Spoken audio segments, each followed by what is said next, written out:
Hi guys, how you doing? Welcome to week 5. I just want to mention a little bit about Photoshop and where we're at as well as where we're going. I think that we're all beginning to understand the real power behind Photoshop. I think a lot of students come into this class, this particular group included in this comment, where a lot of students I think come into the class and they don't really understand exactly how Photoshop works. um, Now I know you guys have been using Photoshop, but the thing is have we been using it correctly? I know I had been using Photoshop for several years before I realized that I'd been using it wrong the whole time, commercially and personally. My files were set up wrong; they weren't good for output, and I mean, I guess the point I'm trying to make here, guys, is that going into Photoshop, you might not have any clue as to just the power behind the program. It's enormous. It's an enormously powerful program. The capabilities are breathtaking. Is an understatement. It changed the way Photoshop changed the way the world looks at visual communication and responds to visual communication. That's the truth. Um, so I guess I'm saying this because we have this Photoshop that we should all bow down to, and no, we need to use it, man. Use it for what it's good for, and that's for at this point in our careers, in our students' careers, it's good for setting up, using background masks and masking out things you don't need, and really, really concentrating on keeping your files completely editable. Okay, I did a couple demonstrations about the editability of Photoshop or their lack of, and I think that we can really, really see the power behind Photoshop while we work towards preserving editability. And in a commercial light, that's exactly the way we use Photoshop. We use it 100% of the time of your attention at 100% of the time should be towards keeping that file well editable, well preserved, in order to you can pass it along to another designer who can pick up and work with that file because it's set up in such a way that it's easy to pass off to colleagues, et cetera, et cetera. And that's some of the stuff I was talking about in terms of following the assignment specifications. And I think that I had said last week that it was really, I understand, guys, Photoshop's a blast.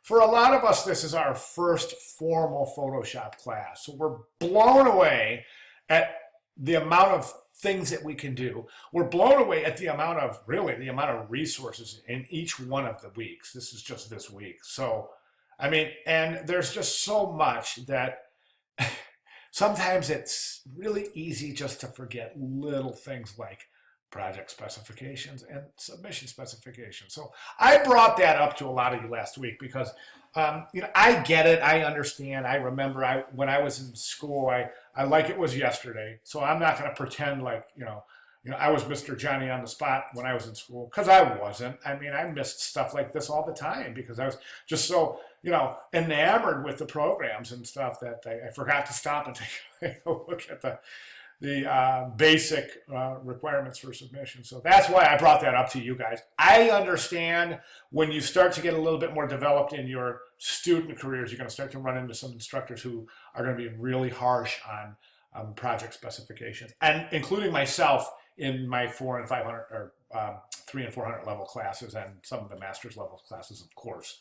So I just wanted you to just really pay attention to that. Self-analysis, really, really important. I think that a lot of the students in this class, just about everybody understands how much writing has to do with this class, and how keeping our personal journals in terms of what we are experiencing and how we're learning it is important, not only for you to share with your classmates, but for you to take with you on your journey forward. That sounded corny, your journey forward, whatever. Anyway, so on your journey forward, yeah. So you know what I'm saying. So with your developing student careers, this is just an exercise, guys. It's really, really self-explanatory, just like the rest of them are. Everything is covered in the tutorials. Okay, this should be able to turn this in spot on gorgeous. Don't forget, I cannot grade it without a layered PSD over in your doc sharing. Then we move over to assignment 2 when we have the caricature creation final draft and final critiques. Just a quick word on that, guys. I know you guys last week heard me saying quite a bit about, hey man, come on, let's pull it together. Let's get some creativity going, all right? I know that a lot, this right here, this example right here, I don't think it's a good example because I think a lot of students just look at it and go, okay, so it's okay just to put my character in front of a fire background just standing there. Well, in this case, going like this. Okay, I mean, I don't think this is a great example. I think some of the examples I presented back in week 2, when I showed you the examples of the final projects, go back and look at those, guys. Those are some things that I think should be looked at in terms of what you're shooting, what we're shooting for. Let me show you a quick example. And here we are, where are we? Foundations, that's video, welcome to week 3. Example, process book. I'm going to post those examples. I guess I may have forgotten to do that.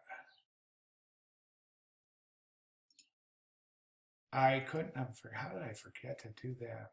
Okay, well, I'll address that and then you can take a look at those. But anyways, take a look at those and we can see, here they are.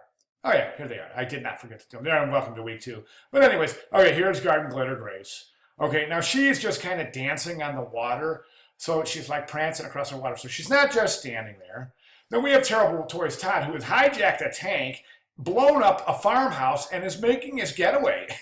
so that one's definitely got a narrative. And then we have Terrible Toys Todd up here, tucked away in the attic. Looks like he's become some sort of a freaked out morphed toy created by all of these used toys up in the attic. So again, a beautiful narrative. And of course, one of my personal favorites, the Computer Critter Chris, with just the simplicity of his little speakers and the little face and the little, love it, love it, love it. Okay, so that's what you should be shooting for, I think, instead of the little guy standing in front of the fire. So in the example. So anyways, that's where I'm at. Welcome to week 5. If you have any questions, comments, concerns, or otherwise, please get with me. And I'm doing the best I can to keep up with your grading and all your comments and all that. So if you have any questions, or if I've taken too long to answer any questions or emails, get with me, man, and say, hey, man, come on, let's get with it. You owe me an answer. I'm not saying I did or I didn't, but if just in case. Okay, awesome, guys. Very cool, and I'll see you work. I'll see your work and your writing in this week's discussion board. All right, thanks.